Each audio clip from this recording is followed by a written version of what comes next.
Hey everyone, it's Yishan here. Just a couple of things before we get into the video. Number one, if you enjoy the content, do please consider subscribing. It helps out a lot. And number two, I've got a couple of affiliate links, free ways to support the channel. Number one is my TCG player link. If you shop there, I get some of the money you send on the website. It costs you nothing extra. Number two is my Your Playmat affiliate link. They make custom sleeves and mats. This is a custom sleeve right here. Check them out. If you use that affiliate link, you get 10% off.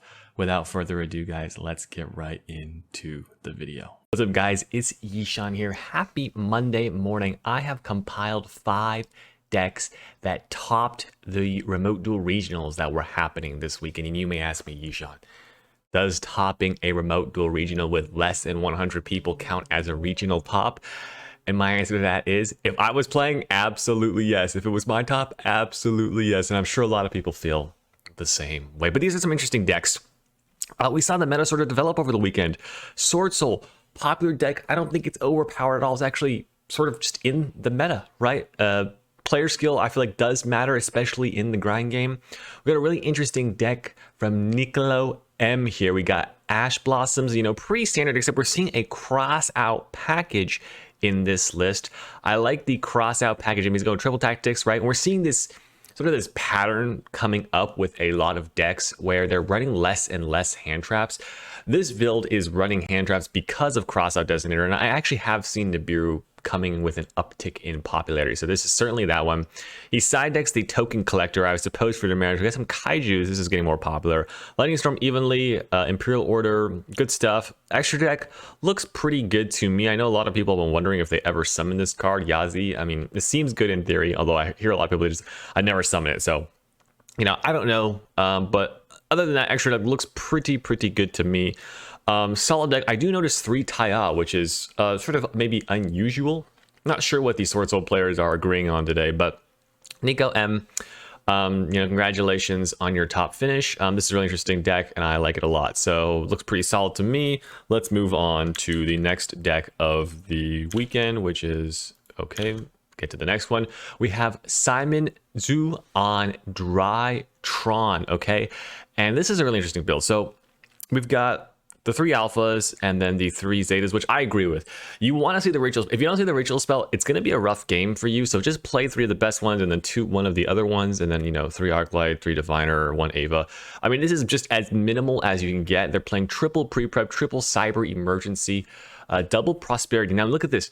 2 Nova. This is when I saw this list, this stuck out to me, right? It's just, why do you play 2 Novas? I asked Simon, why'd you play 2 Nova? And the reason is, he said, was because, well, listen, I play the field spell because I actually think it's better than Nova, because the field spell can search Nova or the ritual spell.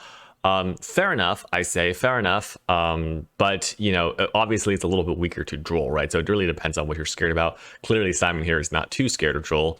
And then we've got the double prosperity. I mean, it's pretty solid. The Dawn of the Herald, I think the pre-prep is the way to go. I mean, just resolving this card is absolutely bonkers. So yeah, definitely I like that. 1 Call by the Grave, sure. I mean, broken. I noticed no instant fusion in this deck, so that's interesting. But we still have the Foolish Terraforming, just any sort of Drytron. So pretty solid list. I really like it. You got the bird in the extra deck, which I'm a fan of. So play the bird.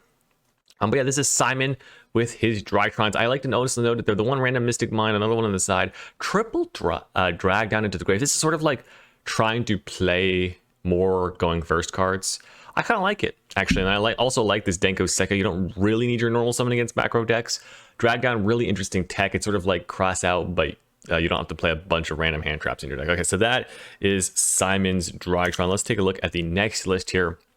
The next list, we have Anthony Schu's Floowandereeze. Now, those of you that think this deck is not the real deal, it absolutely is. And this one is a Dogmatica free one. This is pure Floowandereeze. And instead of the Dogmatic cards, we had to play Dimension Shifter, powerhouse card in this deck, obviously. Triple Book of Moon, I'm totally on board with this. With the meta shaping up the way that it is, this is basically like Forbidden Chalice, but also good going first for this deck. Okay, it's not exactly like Forbidden Chalice. Obviously, Forbidden Chalice is better in certain aspects, but the fact that this deck is weak to Imperm and Veiler so much, and it's just like, basically, it's like Crossout Designator for this deck. Obviously, it doesn't hit Ash, which still hurts this deck a little bit, but Imperm Veiler as well. I asked Anthony about his list. It's pretty standard. We see 2 Solemn Warnings. He said, okay, this card is just, I think he thinks it's better than the other Solemns, okay? And this is interesting. You know, it stops Fusion Destiny, right? True, it does stop Fusion Destiny. It stops cards like Karis Special Summon, whereas Solemn Judgment can't stop, right? So it's sort of, he thinks it's the best of all worlds right now, the best Solemn. And I can agree because DPs can be pretty annoying for this deck to deal with, and there's not really a great way to stop it except for, you know, especially if you're going second. So, well, you know, even D-Shifter doesn't quite work. So there's that. In the side deck, he said Dimensional Fissure over Macrocosmos because he can activate it, plays around Veiler, plays around Swordsoul Blackout. I can't disagree, right?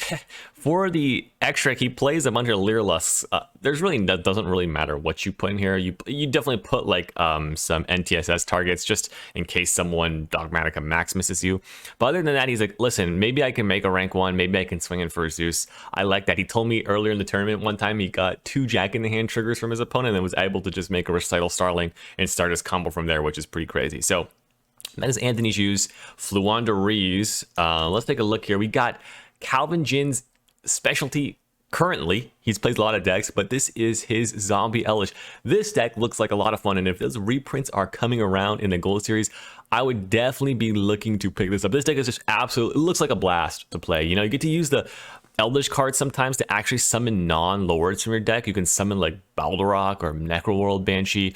Zombie World is just, I mean, if you play a deck that's weak against Zombie World, it's just so, it's so frustrating, like so frustrating. This card is like the most annoying card ever. And then he's running the triple Ice Dragon's Prison, which just works so well. I mean, it just literally turns this into a non-targeting banish if you have the Zombie World. Really like that there. And it's also just a flat out decent trap even if you don't have Zombie World, so I really like that extra synergy. Rivalry in the main, I mean, it makes Zombie World Rivalry just, it's so broken. So I really like this deck, really cool. Side deck, you know, got some interesting stuff in here, but again, we're seeing the lack of hand traps. This is the only thing that's been happening in the meta. Less hand traps. It almost makes Triple Tactics a better going second card than going first now, which is really interesting. But you know, we got some rank 10s in the extra deck to kill your opponent, so I like it.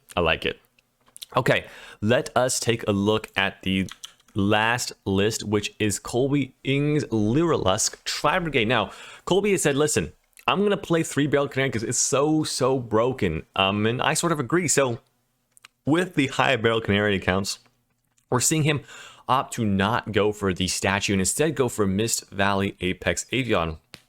Totally a fan of this. Makes sense, right? If you're going to make Barrel Canary, you're a lot of times going into Ensemble Robin, so it makes more sense to just go for Apex Avian. I like that. Pretty small Tri-Brigade engine, 1 Karis, 2 Kid. Actually, it's bigger than I thought. A lot of decks are only running 1 Karis, 1 Kid, maybe even less Nervals, but this is pretty solid. The triple droplets, again, we're seeing this so much. No hand tricks except for the searchable DD Crow. He's playing triple Desires, which is, I have to admit, is pretty baller. The only card you're really worried about banishing is like maybe the Apex Avian. If you Desires before you look for the Apex Avian, or before you make the bird, it's okay. But yeah, the 1 Oath, I think for like the full combo, if you're doing the full combo.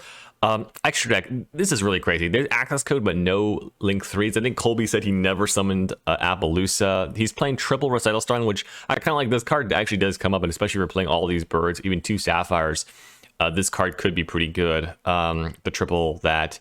Other than that, it looks pretty standard. We got the Assemble, we got the Zeus, no downer, but the extra in this deck is extremely tight. Of course, in the side deck, we see the Harpy's Feather Storm, we see the Drolls, the Nibiru's, the Lightning Storms, and the Mystic Minds. Yeah, so this card is coming out more and more popular, just as like sort of like a way to like just either force a negate. It's just so good at forcing negates, right? And then of course you can do like the super bird poke under Mystic Mind, which is just crazy. So those are 5 decks, guys, that top 8 or better the weekend's remote duel regionals. Got some interesting ones. I'll zoom back real quick on through all of them. We got Colby's Lyrilusc Tri-Brigade. We got Nico's Swordsoul's. We've got Simon's Drytrons. We've got Anthony's Floowandereeze, and then this is Calvin's Zombie Lightsworn Eldlich Synchro, whatever you want to call it, Floodgate.deck. So really cool. Thanks to all the players for sending me their lists. This was a really interesting weekend. Had fun watching some of the remote duels while I was doing chores. So yeah, really cool, guys. I hope you guys enjoyed this style of content. Hope you guys have a good rest of the morning, and I will see you guys in the next video.